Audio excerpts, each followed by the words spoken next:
Hey YouTube, I'm doing a mini recipe here. I haven't done this before, but my taste buds and my mind are already telling me it's going to taste good. So what I have over here is this is an El Monterey beef and bean chimichanga cooking in the Flavor Wave. Mentioned this in episode 1. Infrared, convection, and ceramic disc. And so it's kind of like a mini oven. It is not a microwave. So for us, we don't use a microwave because it's bad. I'll do a video about that later on. But the minute 25 in the microwave for you guys is 12 minutes for us. So I'm gonna get some bacon cooking here. Turn on. I like to slow cook my bacon. Oh, by the way, we got some new pans here. We won one of these at the home show. They're like $400, and then we bought a set. They're really, really nice. I'm just gonna cover these basically. There's no little pores in there for food to get stuck in for next time you cook. They're Nutristal, and the bottom keeps things really, really hot. The guy said he's got water boiling and heated up and stuff, and then put it on some hot pads in their freezer or their fridge, and it's still kept cooking. But what they basically say is when you boil stuff, it gets you lose nutrients in the food. So that's why you have blue, which is cold, green is the good zone, and red is boiling temperatures, and you don't want to go over red. Well, some things you have to, like spaghetti and noodles and stuff, but they say just to cook in the green zone, you get amazing food. He's made chocolate cake without water. Honestly, never mind. So, you guys get the idea. They're really cool. You can look them up online. But we bought a nice set. So I'm going to put some bacon in the pan. For slow cooking bacon, it's a little bit different for these pans because they heat up a little bit differently. But I learned this from one of my aunts. She said that you put it on our stove. Let me show you. It's like, for a regular pan, it's between 2 and low, like number 2, which is right there. And you let it cook for 15 minutes is what it takes. And, well, one thing I really, really like about slow cooked bacon, honestly, I mean, it does taste really good. I haven't really done a taste test to see if the slow cooked bacon is better than regular bacon. But, like, if you're the type of person where you can say that you have to get breakfast before you go out and you do your heavy, hard labor for the day, your serious work or whatever, then, and you can do things while your breakfast is cooking, like play video games or something, then slow cooked bacon is just right for you, honestly, because then you can enjoy it. So I'm gonna start recording again when I get the next ingredient out. So I've turned it down just a little bit, just barely above 2, because these pans heat up differently, and I set a timer for about 7 minutes, because then I'm going to flip it then, and because 7 minutes is approximately half of 15, 7 plus 7 equals 14, so yeah, I'll go get the next one.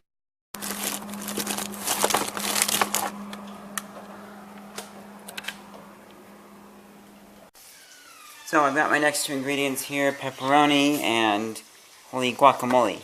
I'm going to quick defrost this because as you just saw I got out of the freezer.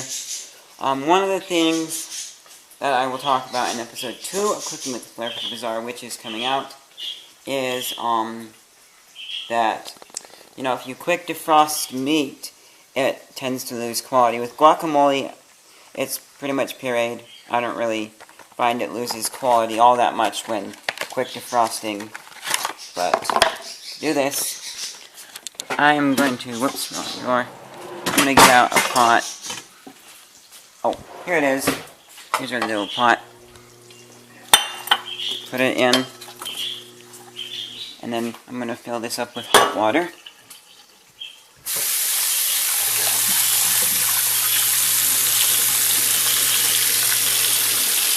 There we go.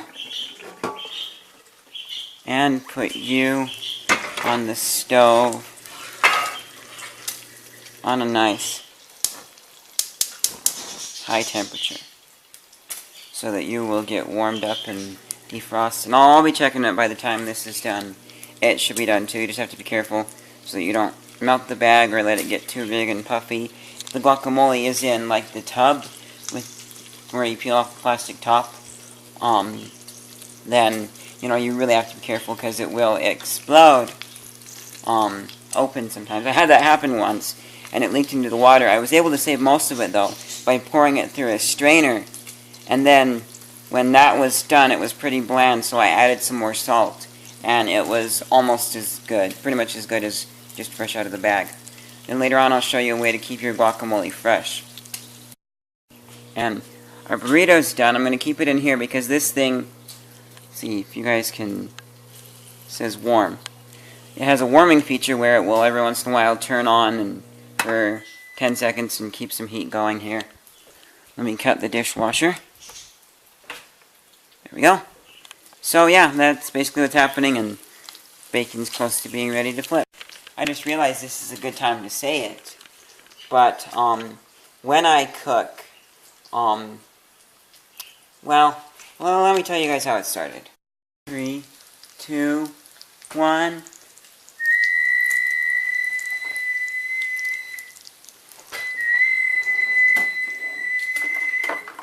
As you can see there, I've matched the whistling of this.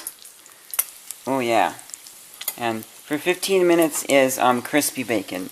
So go less if you want non-crispy bacon, just kind of play around with it. Find out what you like. Bacon kind of will stick to these pans a bit, but they're really easy to clean too. There's another thing which I will show you when I am done cooking my bacon here. Okay. Another 7 minutes, and I'll tell you how I started.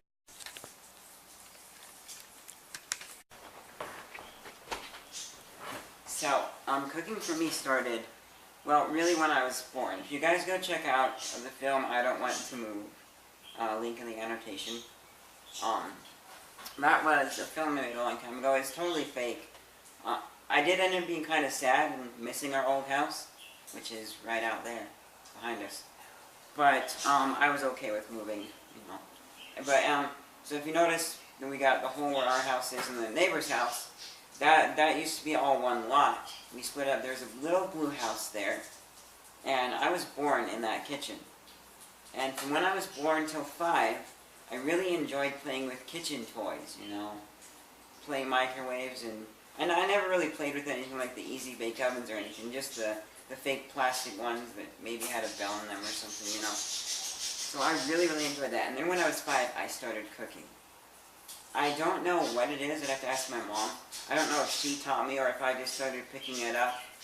Or if it was something where, like, Mom came home one day and found that I had made something in the kitchen, But after that, I started learning from her. I made bread with her and had a lot of fun. There were a lot of things where I honestly made mistakes and I had to pay for those mistakes. One of those was a recipe I made called chopped suey, where I was making like some noodles with tomatoes and other cooked vegetables, and I didn't really like cooked vegetables back then, so it was kind of strange. And then I heated up some olive oil and I put some peanuts in it and burnt them. And my mom said, don't put the peanuts in, but I did. Oh, it was nasty and gross. And so when dinner time came, they hated it. And I spent the next week eating it. And when Mom wasn't looking, I would sneak some other really nasty parts down the garbage disposal, like the tomato chunks and stuff. And then another incident where this time Mom was nice and she said that I didn't have to eat it was, I went outside and I got like some pine needles and some other random leaves and stuff, and I was going to put them in some hash browns. These aren't like the crispy kind, they're more the moist kind, And she said no, but she did let me, however, put them in a strainer and hold them over the food, because as the steam came up, it was going to catch on that and condense and then fall back down with some of the flavor. So I'm all ready to try my new creation, sitting at the table. Ugh. I didn't really puke, I just gagged. It was nasty. But Mom was nice when she let me have some of the other stuff. It was still good. And so I kind of learned from my mistakes, but then more recently, about 2 years ago, I really realized the ability that I have, which is what I'm using now with this recipe over in the kitchen. When I create food, I have kind of super taster abilities. I haven't been tested for it though, so if not, then I'm definitely the level below, I can just tell. But when I cook, you know, my mind tells me what I want to put in it, whether it be potatoes or noodles, whatever. Then it tells me how I need to cook it, what should go in it. And when I'm done, it usually tastes good, and I have something new every single day. And when I do create something that's not so good, it's not like so nasty and gross.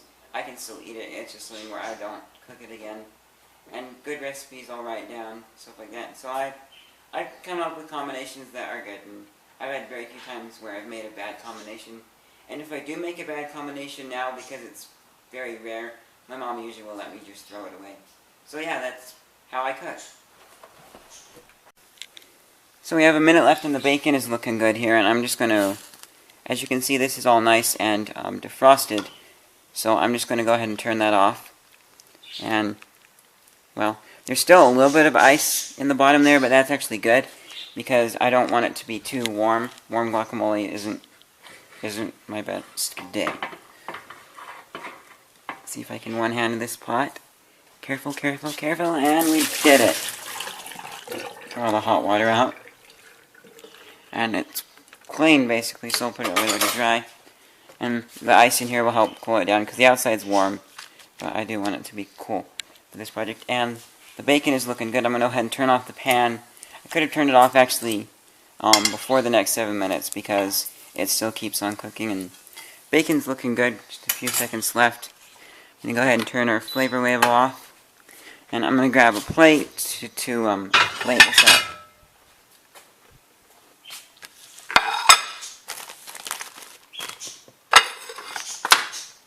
So,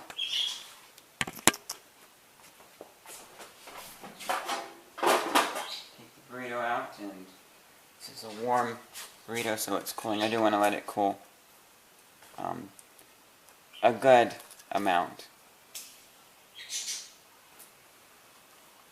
And one thing that I find is kind of sad, by the time, there's our timer, but by the time the burrito is done, then the inside is completely defrosted and everything and warm.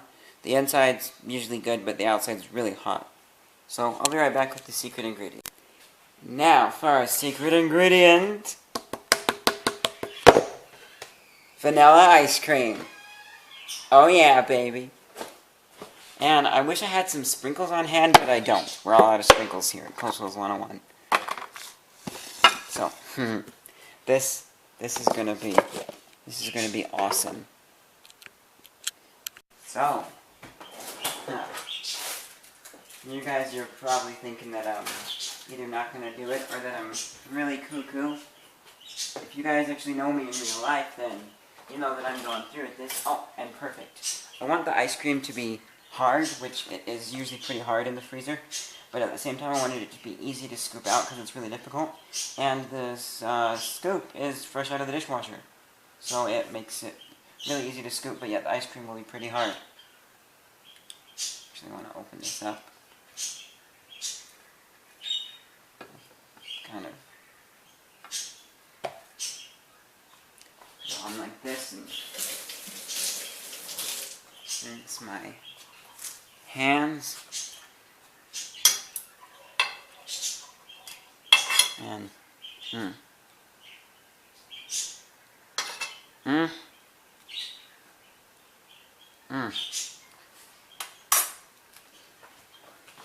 This is looking amazing here. And with the guacamole bags, I like to just trim a little bit off the top. Makes it nice so that I can squirt it out.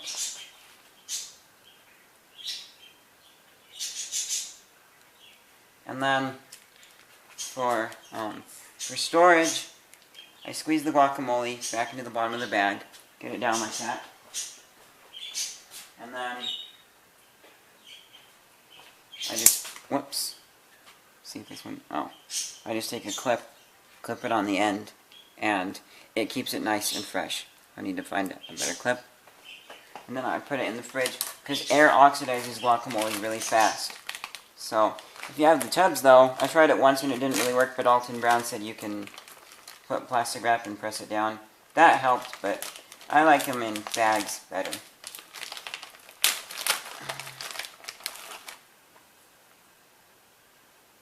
And like I said, beginning of this video, I've never tried this before. But man, you better believe this is going to be fantastical.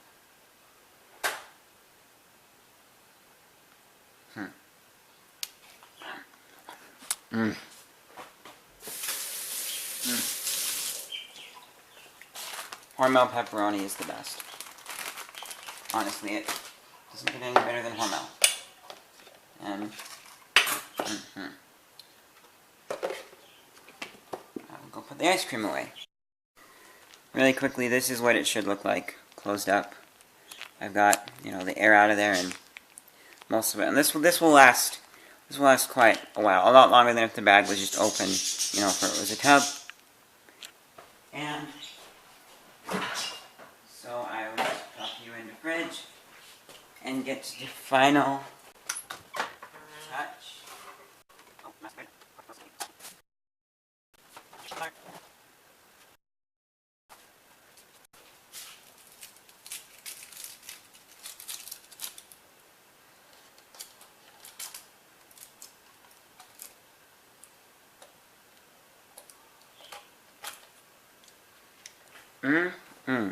Doesn't that just look fabulous?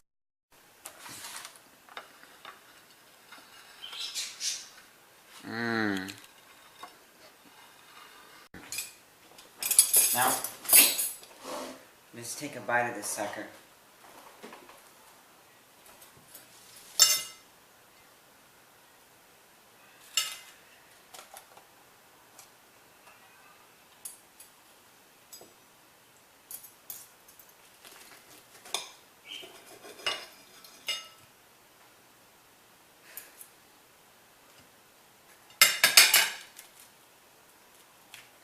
Fight with everything in it. On.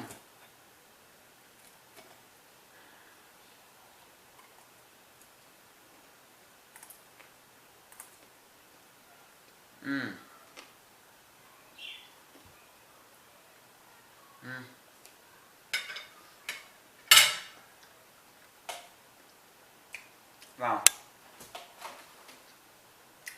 That is amazing. The ice cream adds kind of a interesting sweetness to it with the pepperoni and the guacamole and the bacon. It seems like I've tasted this somewhere before, but I can't be sure. No, and I'm not lying, I haven't made this before.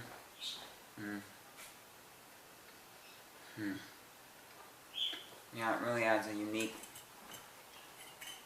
flavor to it.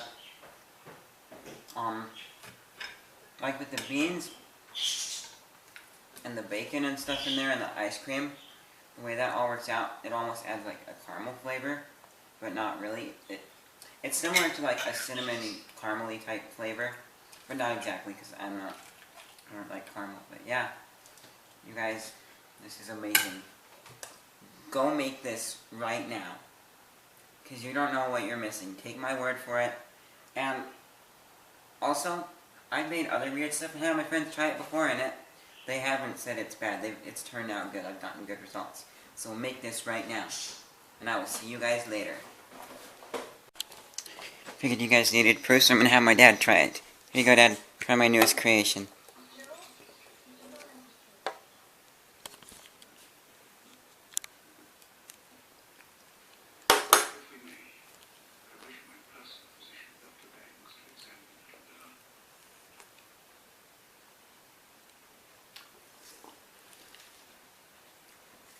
Is it good?